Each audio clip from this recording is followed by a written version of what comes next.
Hello everybody, my name is Greg and I'll be taking you through the AutoCAD 2013, and at the end of all these videos you will be able to apply and hopefully pass the AutoCAD Certified Associate Examination. And for this video we're going to get started with just the very fundamentals and work our way all the way through the more complex operations. So again, I'm working with AutoCAD 2013. Let me just find that. Autodesk.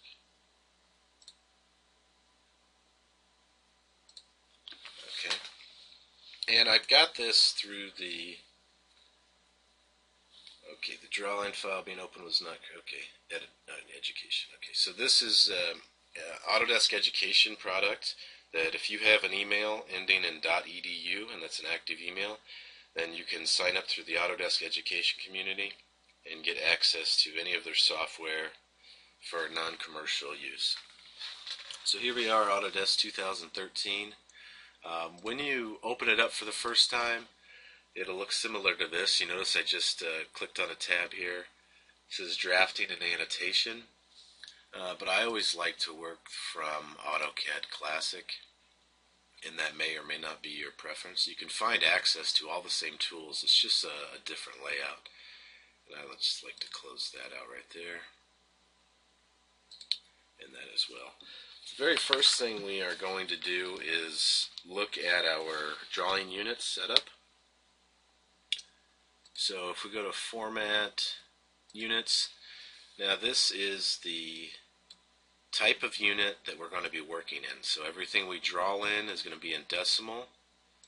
The length is going to be read out in decimal. Here's the precision. Let's just change that to 2 points of precision. And our angle we want to be in decimal degrees.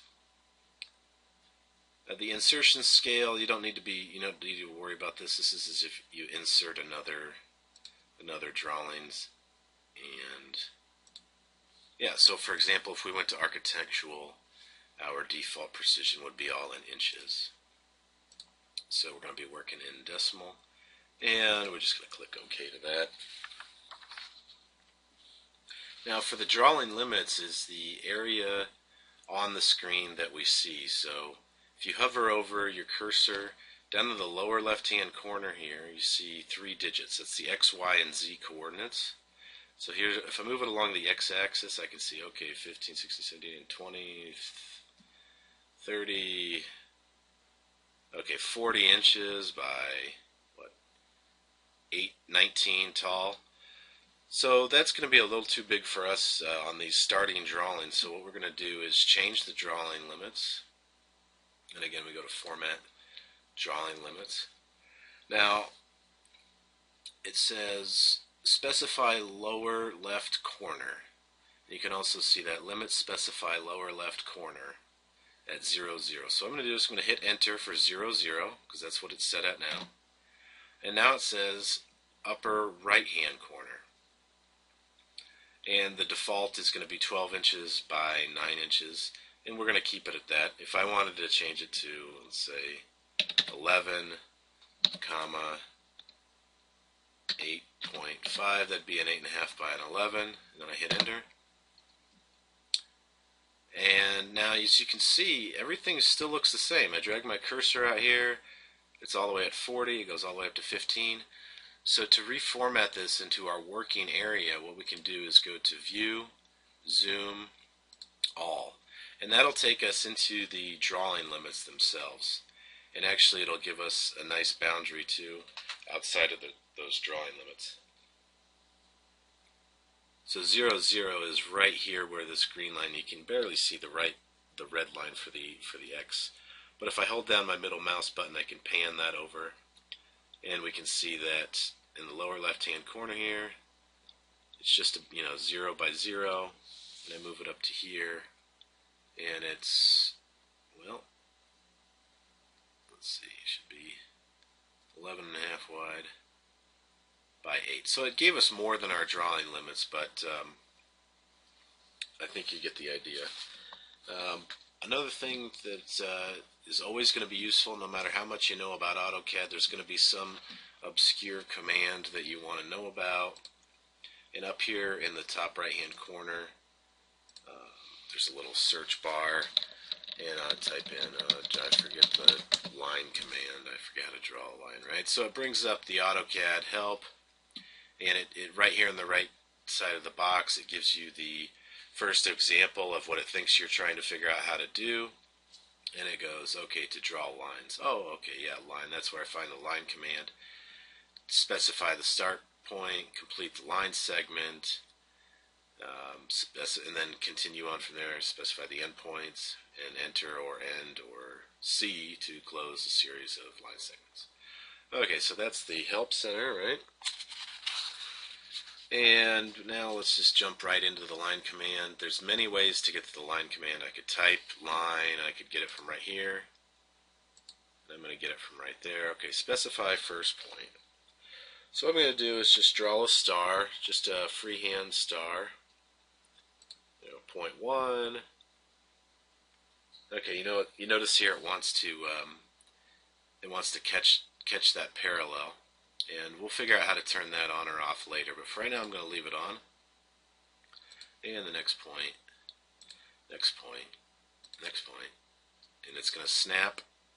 Just by default, it wants to snap to any endpoints, and we'll figure that out here in a second. And I'll just click one more time. Now I've got my star. I don't want to draw any more lines. There's a lot of ways to end this cycle. Right now you can just right click and select enter, and then we have our star. Now it took me out of the line command. Now I'm just in my selector, sort of the default selector icon defined by those crosshairs there. And we were talking about grid and snap, and both of those are down here. So by default, the grid is on. And let's leave that on. And then snap mode, what snap mode does, it actually snaps my endpoints of my lines to these little grid markers, okay? So we're going to find that out again by choosing the line command. Now you can see I can only place the endpoints at these grid markers, okay? So just go ahead and draw another line just like this, another star.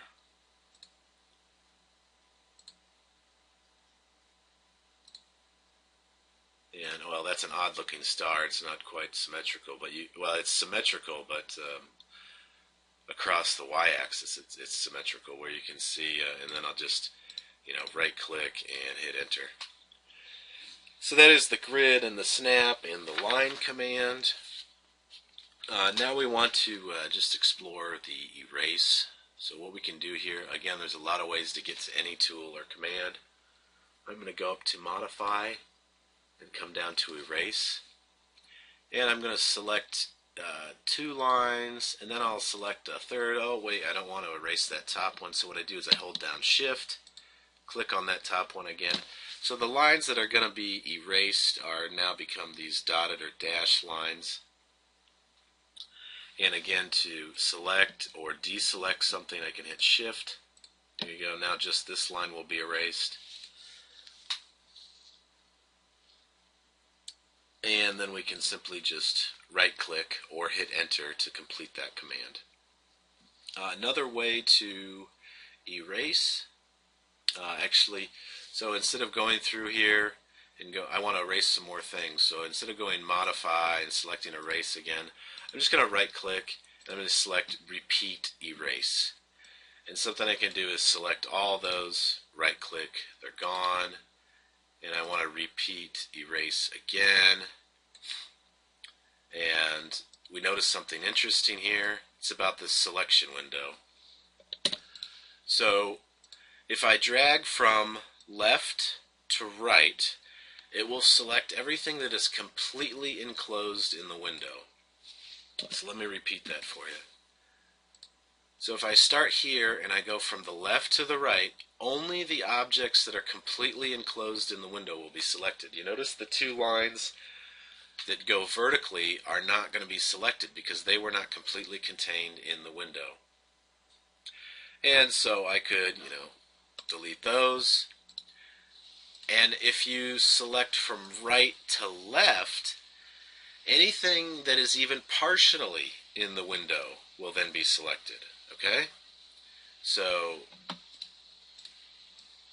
left to right, everything that's completely enclosed in the window gets selected. Right to left, anything that's partially enclosed in the window will get selected. And that does it for the first video. Until next time, have a great day.